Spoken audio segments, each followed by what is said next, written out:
Bakit teka, sabi nung isang broadcaster, di ba, ilalaki yung palaging kahit na hating gabi, nakasalamin na. Kang mga gumagawa dyan, yan, puro pasikat yan. Puro pasiklab yung mga yan. Puro epal. Wala na akong problema doon. Sino na makasasagot yan? Di dapat mag-usap na lang silang magkapatid. Hindi ba? Ayaw ko nang pakialaman yun. Halimbawa, kumprontahin ko yung kapatid niya na nandun sa komite, mahirap naman yun. Hindi ako pwedeng makialam doon. Kinainggitan din po kayo doon. At alam nyo naman, ang nangyari... Hindi ako kinainggitan. Kinasuklaman ako ron. Halos po yun. Lalong-lalo na. Siyempre, yung nakikinabang doon sa network na napasara. Totoo po kayo. Talagang halos maglupasay sila sa sa kaka-atake. Kaya kahit anong gawin mong paliwanag, samantalang yung karamihan na sa kababayan natin, halos naliliwanagan nila. Opo, naunawaan. Sila, napagkamalan silang, masasabi mong nag-aral. Kung makapag-Ingles akala mo mas mahusay pa sa mga Amerikano, di ba? Pero ngayon hindi nila matanggap ang katotohanan sa likod ng pangyayari na yon. Kaya makikita mo naman kung sino-sino sila. Hanggang ngayon nga po, may kim-kim pa rin ng galit sa inyo. Matakin nyo ng panahon na yun, tinawag kayong crush ng bayan. Di ba? Pagka pinapakilala kayo dati ni yung chairman ng committee, di ba? Si Chairman Alvarado yata yun. Tapos tinawag din kayong rockstar doon. Ganun talaga, Sen. Pero pagka sila, paano nalo yun? Yun ang masakit na katotohanan. Ngayon, parang nadadagdagan pa yung ganun. Ano? At ngayon po, ituloy na natin, Sen. Yaman din lamang, tinuloy nyo na po, sinimulan nyo na yung bagay na yan. Ngayon, na kayo po ay nag-iimbestigat, nakaunang araw na sa Blue Ribbon at mayroon po moto proprio investigation. Dapat yan ang tamang wording siya ni nakaunang araw pa lang. Nakaunang araw pa lang. Kasi dami na agad. Mukhang nabulabog na agad ang tubuhan. Mukhang nabulabog agad ang palaisdaan, Sen. Hindi dapat yung nakaunang araw. Parang nanlamang tayo pag nakauna. Unang araw pa lang. Simula pa lang kasimple yun Isang araw pa lang sa ganung kalawak na problemang kinakaharap ng ating bansa, isang araw pa lang Laying the predicate pa lang. Nga sabi niyo, Sen. Biglang kung ano-ano na yung... Bakit teka, sabi nung isang... broadcaster, di ba, ilalaki yung palaging kahit na hating gabi, nakasalamin na pang-araw. Kang mga gumagawa dyan, puro pasikat yan. Puro pasiklab yung mga yan. Puro epal. Ano kaya ang gagawin mo sa mga ganitong klaseng tao dyan? Hindi, ako naman, Sen, ako sa tingin ko, mukhang hindi kayo ang pinatutungkulan nun. Kundi siguro ay baka ibang miyembro ng Blue Ribbon. Kasi kung kayo po ang nandun mismo, solo kayo, malamang hindi magsasalita ng ganun po yun alam naman niya na yung committee, yung Blue Ribbon, yun ang talagang pinaka...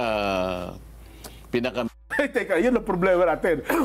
Opo. Wala na akong problema doon. Sino na makasasagot yan? Di dapat mag-usap na lang silang magkapatid, di ba?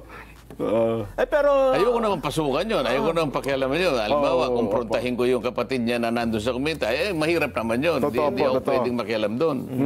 Pero may napansin ako dyan, Senator, nung nakaraang linggo, ay kasi sa mga nakaraang mga pagdinig ng Blue Ribbon Committee, last week ay napansin ko, parang sabi ko, parang hindi tama. Meron ako napansin na parang para bang, bawa, maliligo ka dyan, di ba? Okay. Maliligo ka, nakapagsabon na, ay sinabon mo pa uli. Bakit? Tapos na maligo, ha? Anong napansin mo? Hindi, kasi parang sa pagkakasunod-sunod ng pangyayari, ang pagkakaalam ko, di ba, may privilege speech. Tapos after ng privilege speech, ay yun na, investigasyon na. Kasi yun ang, kumbaga sa introduction di ba? Okay. Napansin ko na nag-imbestiga na. Nagsimula na. Natapos na yung unang araw at meron na nakatakdang mga susunod. May bukod pang privilege speech na yun din yung topic. Sa akin, bilang isang karaniwang taga-Masid at matagal na rin nanonood ng mga Senate investigation, ngayon ko lang nakitang may ganun na Mabuti napansin mo yon, Nelson, ano? Akala ko nga walang makakapansin sa inyo. Ayoko namang talakayin yon na parang ako lang. Baka akala na, baka isipin pa nila kung Parang kayo pa namumuna sa... kung anong motivation, ano. Pero sa rules pa pag-usapan natin, walang ibig sabihin sa ano pa man. Sa rules ba, pwede pa ba yan sa rules ng Senado? Sa tuntunin ng Senado kasi kapag ang isang bagay, ang isang subject matter ay natalakay na, lalo na yon, isang major committee, yung Blue Ribbon, bawal na yung gagawa ka pa ng sarili mong pagpapahayag. Lalong-lalo na kung doon sa pagpapahayag mo, parang uulitin mo yung mga bagay na dapat sana doon na ihayag doon sa naunang pagtalakay. Parang may sarili kang expose, may sarili kang version. Oo. Hindi dapat na ginawa pa yon. Kumbaga, kalabisan na yon. Sa tuntunin kasi, bawal na yon. Okay. Kaya lang, pinayagan din.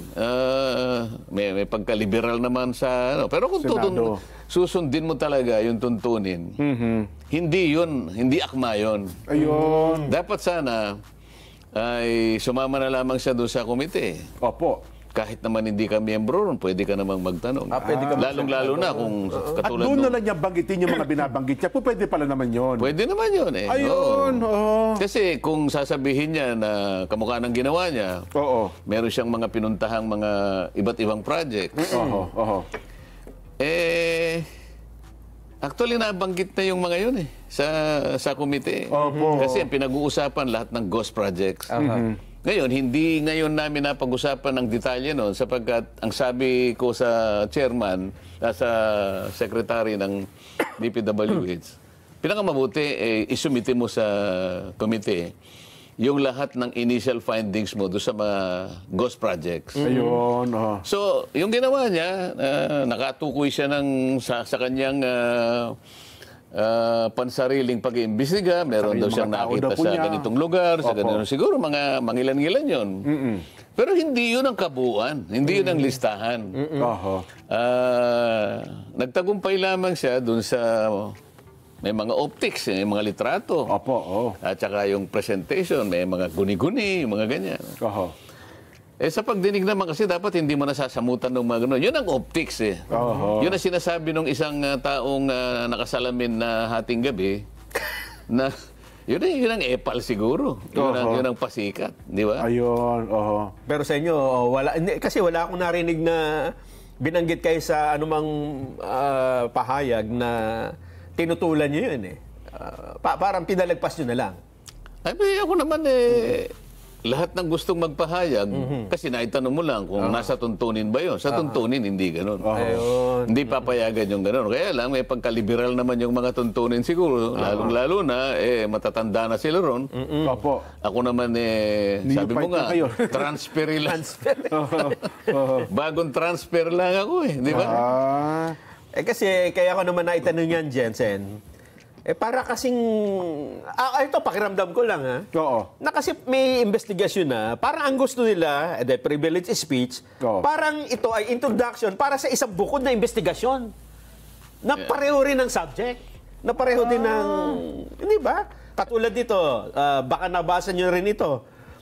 Lumilitaw na, si Senador Francis Pangilinan ay nagsabi na siguro mas maganda meron tayong independent commission na mag-iimbestiga sa flood control project.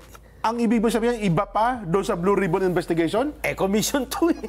Ganon. At ito ay nauna, ay sinabi naman ni Senador Kiko Pangilinan, mas maganda siguro merong ipatupad na tayong isang batas. Magtayutan na tayo ng Independent People's Commission. Ba? Oo, para yung flood control project ay imbestigahan na natin ng Independent People's Commission. Kaya sa isip ko, hindi kaya ito yung para bang nagtatayo ka ng bahay dito, Sen, di ba? Tapos nakita lang mukhang masasapawan tayo. Magtayo rin tayo. Yung una, naglagay ng mga plano-plano. Tapos ito yung mga magtatayo. Sino ang mga magtatayo? Ito po, minungkahi ni Pangilinan na pangunahan ng komisyon ni dating Ombudsman Conchita Carpio Morales. Nako. Kasama pa si dating DPWH Secretary Rogelio Singson. at isasama pa si Baguio City Mayor Benjamin Magalong. Aha. Ang ibig sabihin nito, Senjen, hindi lang plano ang inilatag eh. Meron pang detalye, di ba? Kung ano yung... So bukod na investigating body ito. Ay, ito, independent body na ito. Mukhang, sa tingin ko, bilang isang karaniwang mamamayan, baka magugulo, mag-conflict. Kasi meron ng... Opo. Di ba? At ang alam ko, ang mandate ng Senate Blue Ribbon Committee ay talaga namang mag-imbestiga. Si Senador Kiko Basan ay, una, miyembro po ba ng Blue Ribbon Committee? Nag-apply siya. Nag-apply, nag-presenta yung kanyang sarili na isama. Karaniwan kasi, susulat siya. Opo. Kung pwede sana, maging miyembro ako ng committee mo. Okay. Pinayagan ko.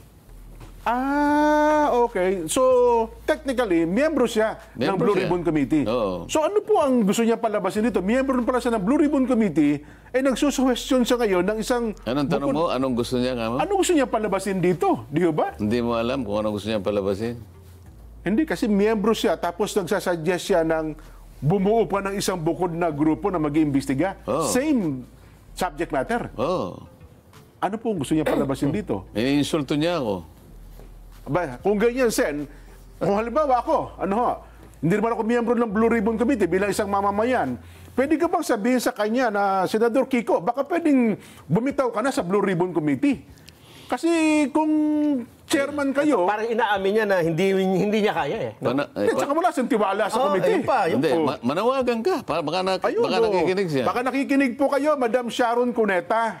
Pakikausap nyo naman po si Senador Kiko Pangilinan. Bako po pwede mapakiusapan mo, bakit mo naman meminosen yung Blue Ribbon Committee sa pangunguna po ni Chairman Rodante Marcoleta, nabubuo pa ng isang komite, baka pwede yung sabihin nyo, magbitaw ka na lang dyan sa Blue Ribbon Committee, umalis ka dyan, para hindi naman anong tawag doon? Hindi nakakasira, nakakainsulto yung ginawa mo. Tama ka dahil unang araw pa lang eh, di ba? Parang Yun na nga. first day of class, sinabi mo na ayaw ko sa classmate. Di ba? Di ba, Sen, sa tingin niyo po, kayo po bilang chairman, Ayun nga sinabi ko sa iyo. Ako ang pagkakaintindi ko diyan. Iniinsulto niya ako eh. Ako naman, ayaw kong iniinsulto ako. Kaya kung gusto niya akong palitan, magpresenta siya. Na chairman ng Blue Ribbon Committee. At pakita niya na mas marunong siyang gumawa ng mandatong itinalaga sa committee na yan. Hindi, yung punto na yan, Sen, baka malabo pa, baka ayawan ng taong bayan yan eh. Pero ako sa tingin ko, bilang isa po na nag-oobserba, Sen, kung wala po kayong tiwala sa Blue Ribbon Committee, bilang miyembro, bumitaw na lang po kayo dyan. Sabihin nyo na lang, aalis na po ako, chairman ng miyembro ng Blue Ribbon Committee. Wala pala kayong tiwala eh. Talagang medyo, kaya ako nasasabi, yun ang aking pakiramdam. Opo. Katatransfer ko pa lang.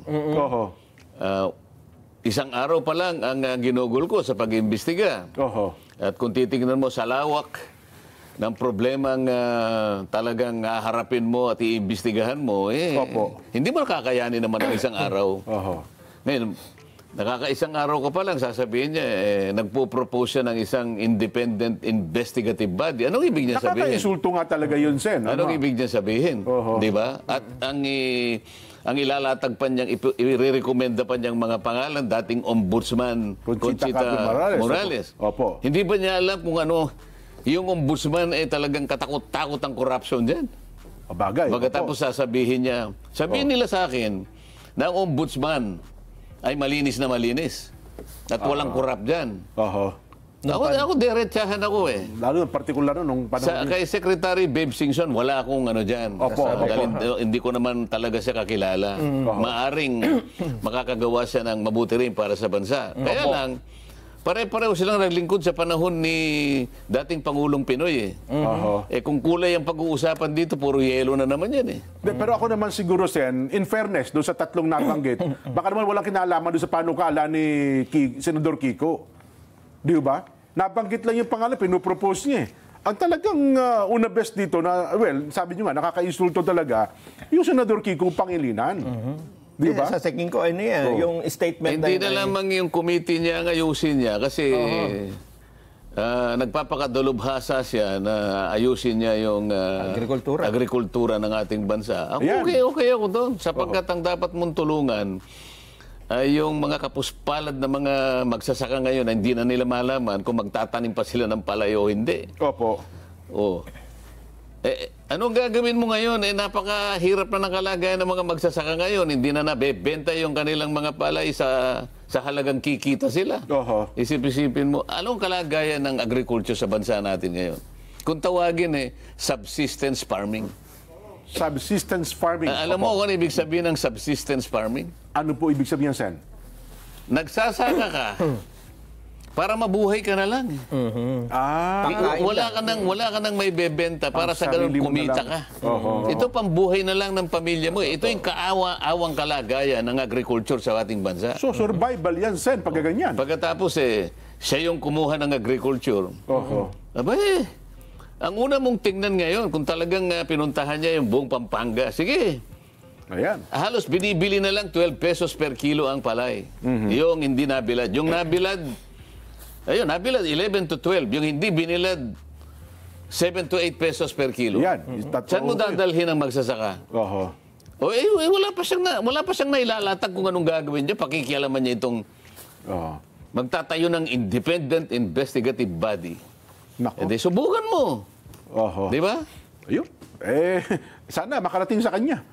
Kung wala ka palang tiwala doon sa komite. Yung daw kanyang proposal na yon ay nanggaling sa panukala ng isa pa. Oo. Dito sa ito. Na mag-create ng isang independent People's Commission. People's Commission naman. Oho. Wala silang tiwala pala sa Blue Ribbon Committee. Questionin nila.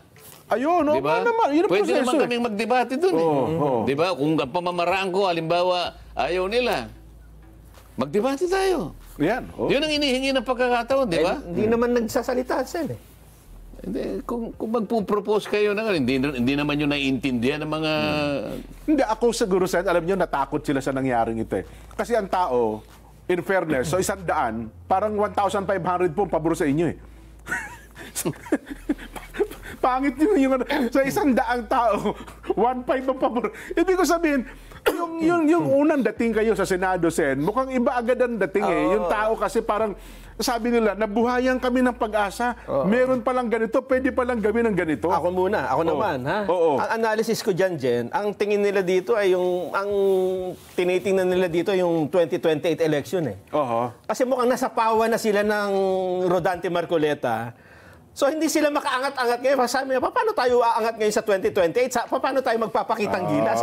Nasapawan tayo. Ang mainit na issue ngayon, flood control. Paano natin ipapasok yung agriculture? Ikaw, anong ipapasok mo? Hindi, flood control din kasi ito mainit. Oo, binigay nga sa akin ng Blue Ribbon, kasalanan ko ba yun? Oho. Oo. Yun na nga. Hindi naman sila nag-apply siguro ron. Oho. Nung ako, sabi ko, pwede nyo bang ibigay sa akin yan? Wala Ayan. namang kumontra. Oho. Tinatanong ako kasi. Sabi ko, gusto ko sana yung Blue Ribbon. Po naman. Pwede naman nilang hindi ibigay sa akin. Hindi, naibigay ko na kaya hiningi ni ganito eh. Wala naman eh. Sabi ko, kung wala, di kukunin ko. Wala naman eh. Problema ba yun? Yun na nga. Sa kabila ng mga pangyayari ito, Sen, makaka-apekto ba ito sa mga susunod ninyong pagdinig? Kasi Sa Lunes, particular sa Lunes. Oo. Kasi in-expect, meron pa isang senador na nag-privilege speech din eh. Parang hinihiling pa yata na, ba't nyo kasi naman ako inunahan, meron pa akong mga gusto sabihin eh.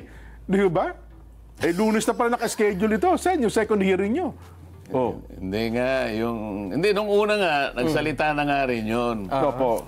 Dapat sana kanya hindi sila nag-hearing muna yung araw na yun eh. Dapat pinauna nila ako isang araw na lang sana. Pinauna mo na yung kanyang privilege speech. Parang yung kariton kanya, siyang humila kanya sa kalabaw.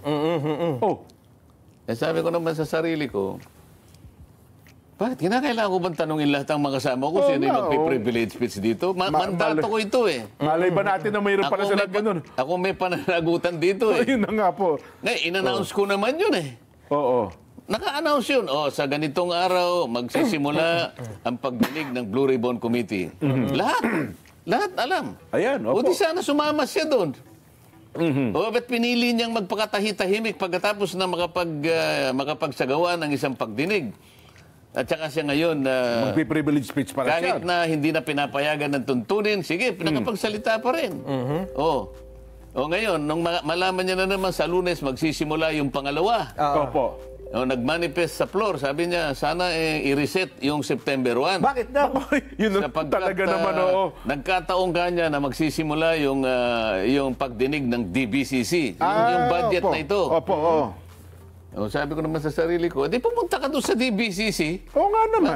Malaya ka namang pumili kung saan ka pupunta eh. Bakit i-reset na naman? Kaya parang talagang parang ayaw nila na nakapagsisimula ako ng pagdinig. Oho. Kasi mukhang nakikita nila, Sen. May tinatanong ka kanina, maapektuhan ka ba? Ay, yun nga sinasabi ko dahil kasi kung minsan may mga pangyayaring ganyan na Baka mawalan ka ng loob. Na out of focus eh. Puro, kumbaga, pinagtulong-tulungan ka ng mga lumang class, mga old-timer eh. Pinagtulong-tulungan na ako sa House of Representatives eh. Sa bagay. Oo nga naman. Parang namang nakalimot na kayo. Kamakailan lang ito eh. Pinagtulong-tulungan ako. Ako na lang ang natira. Pati hopya, kinuha pa nila. Oo. Ano nangyari? Nakalipat tuloy ako ron. Ayun. Pagtulong-tulungan nyo uli ka ngayon. Baka may ibang... Bahala kayo. Akala mawawalan ako ng loob. Masisiraan ako ng loob. Sumakay na silang lahat. Nako. Hindi kasi ngayon, Sen, alam nyo, hindi lamang yan. Yung mga panukala. Hindi ako kasi, ito yung mandato ko eh. Kung ano yung nalalaman kong tama na gagawin ko, magmula noon hanggang ngayon, palaging ganito yung aking patakaran. Nako.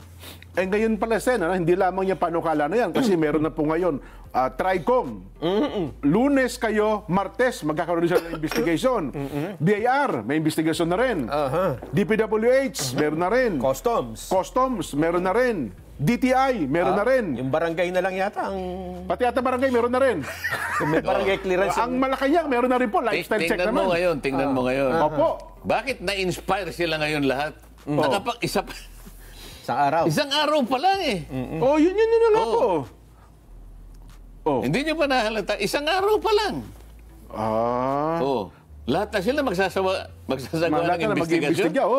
Pati DepDep, yung kay Balisacan, di ba? Hari nawa na makagawa sila. Pati ho ngayon ang Department of Budget and Management ay nag-iimbestiga na rin ng mga projects na ito. So, ang ibig nila sabihin, total, nagsisimula na kami. Ikaw, Blue Ribbon, huminto ka na, ganun ba? Parang ganun po ang mensahe, Sen. Kasi ang Blue Ribbon, parang gusto nyo sabihin sa taong bayan, oy, Blue Ribbon, preno ka muna. Pwede bang ito muna ang bigyan natin ng pagkakataon? Yung isa sinabi, wag muna kayong i-reschedule nyo na, ako muna. Parang ganun, Sen eh. Nakikipag-agawan sila ngayon. Yun na nga po. Ba, talaga yatang... Hinahamon. Di ba? Hindi sila nag-aamon, siguro sila. Paligsahan. Nakikipagpaligsahan. May competition na, di ba? Hindi maganda kasi ang taong bayan nakikinig. Sumusubaybay. Opo. Pagka competition, makikita nila ngayon. Alam mo, pagka ang competition healthy, tama, healthy makikinabang competition. makikinabang ang taong bayan. Opo. Makikita, sino kaya talaga sige. Makikita nilang pagkakaiba ngayon. Hindi kaya maguluhan sa inyo? Kasi sa dami na mag-iimbestiga, sa halip na healthy competition, maguluhan pang isipan ng taong bayan? Sila ang magugulo. Yung iba. Ngayon lang kayo nakaisip ng gano'n? Kung merong nagsimula? Nakita siguro ng mamamayan, parang tama yung landas na tinutuntun nito. Yun na nga. Hindi siya maingay. Simple lang siya. Ang mga tanong, kitang-kita, maliwanag. Di ba? Ngayon, tsaka sila ngayon magpapaligsahan. Di ba, hala kayo sa buhay nyo? Biglang dumami ang mag-iimbestiga ngayon, Sen, ha? At ang gusto natin iparating sa inyo, same subject matter. Di maganda. Di ba? Di maganda, sige. Baka naman kasi kako yung imbis. Halimbawa, si Chairman, si Secretary Manny Bonoan, di pa nakakatulog. Baka kung ano-ano masagot niya sa mga pagkatanong, hindi na... Yung kanyang isipan, hindi naman mapagkatulog yung tao ng mga imbestigahan? Anong iimbestigahan halimbawa ng department? Anong sabi mo? Yung DepDep. Yung dating NEDA. Yan, anong iimbestigahan niya? Yun daw pong, di ba nung binabalita natin yan na mag-iimbestiga, i-review nila yung mga proyektong pinasukan na ito ng mga malalaking flood control projects. Kailan daw? Paano daw? Sinimulan na raw po nila. Jesus, Marios. I-assess daw po yan. Balik na lang tayo dun sa total magulo yung mga... Sa Lunes, Sen, ay... Anong aasahan natin? Baka naman... Ay, nagpalabas na ng sabina. Ha? Si Senate President. Marami bang mga bagong madidiscover na naman? May inihanda ba kayo? Hindi naman. Kinakailangan kasi dumating yung mga pinatawag. Yung kasi mga iba wala. Opo. Di, maghintay kayo. Wala bang sagot na darating sila o nagde-decline? Hindi, ipa-arresto na raw eh. So ito ay hindi invitasyon. Hindi na, sabina na ito. Oo nga, no? Subpina na Ang subpina ay hindi mo pwede i-decline. Tama ba, Sen?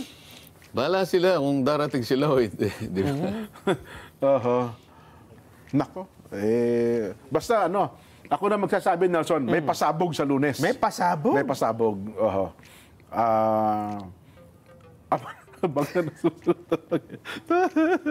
Ilatag muna natin, Nelson, ang ating magiging box populi. Meron ba tayong nasaan na yung ating wala pa. Discussion lang daw po muna. Sige, sabihin, Itong pinag-uusapan natin, yung flood control projects.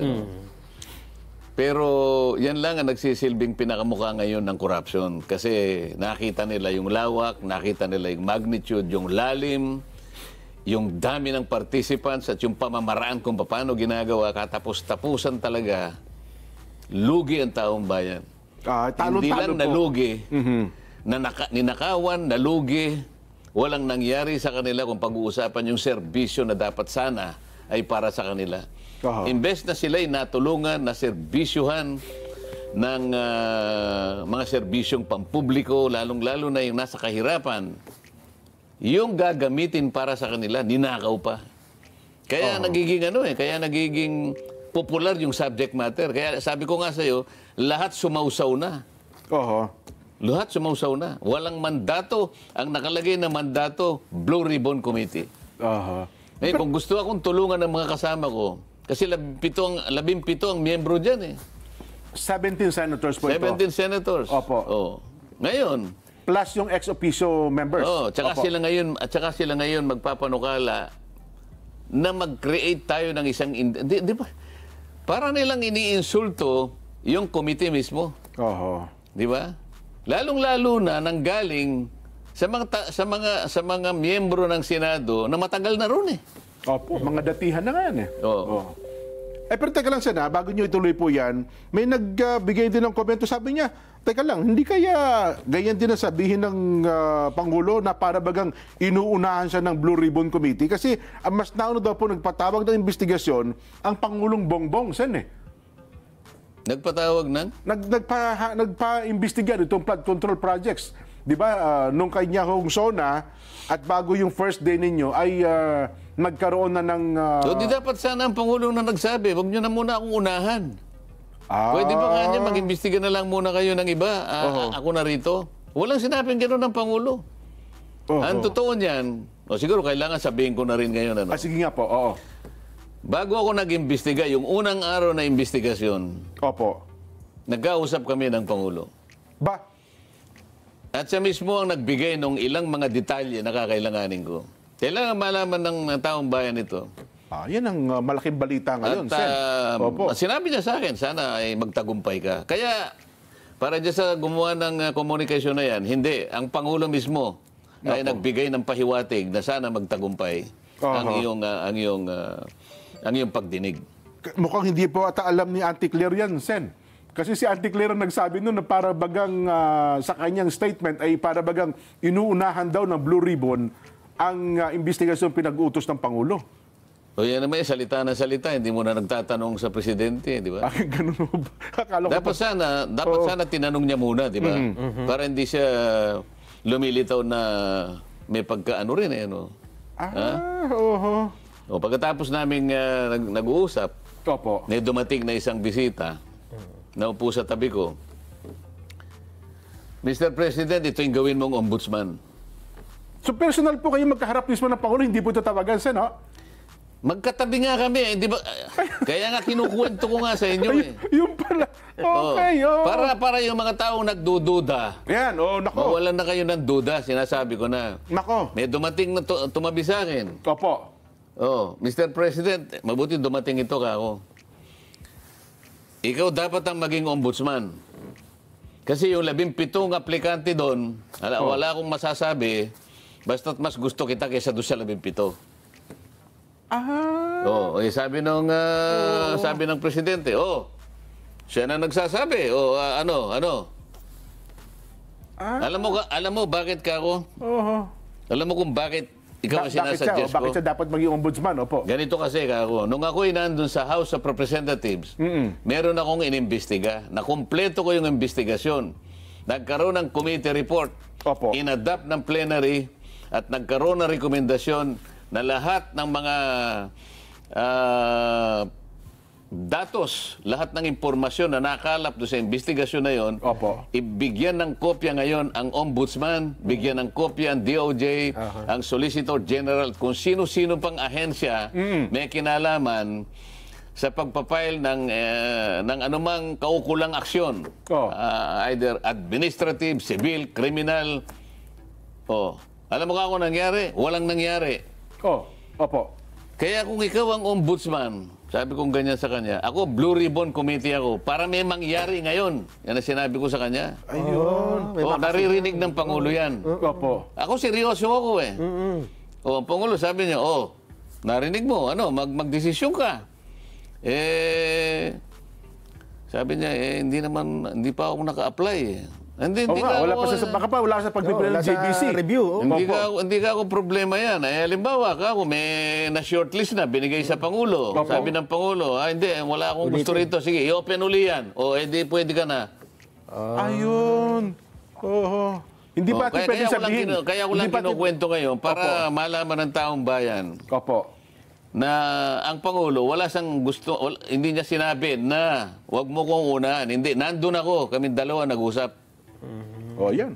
Para magkaalaman na tayo. Ibig sabihin seryoso pati ang Pangulo. Seryo, siya nga nagbigay sa akin ng ng USB.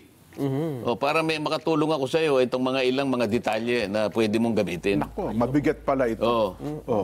Baka nanonood ba ang ating news department dyan? Baka hindi nila nakuha yung bagay na yan. Nelson? Seryoso pala talaga. Kaya ayaw ko muna sanang ibahagi yun. Alam nyo naman ako, hindi naman ako makwento eh. Opo. Kasi yung mga iba dyan po, hindi pa nakausap. Nakausap ko si ganito. Sana ay magtagumpay ka. Ano masama doon? Kapag nagtagumpay ako, magtatagumpay ang taong bayan. Hindi ba para sa taong bayan ito? Sa bagay, binuksan niya yung isumbong sa Pangulo eh. Dahil ako yung committee ko ito eh. Mandate niyo yan eh. Mandato ko ito eh. Ngayon ang Pangulo, kung gusto nilang mag-imbestiga, parallel. Wala akong makita ang problema doon. Pero sa akin niya nga binigay eh. Katunayan na siya'y sumusuporta, binigyan pa kayo ng USB. Yes. Iyon ang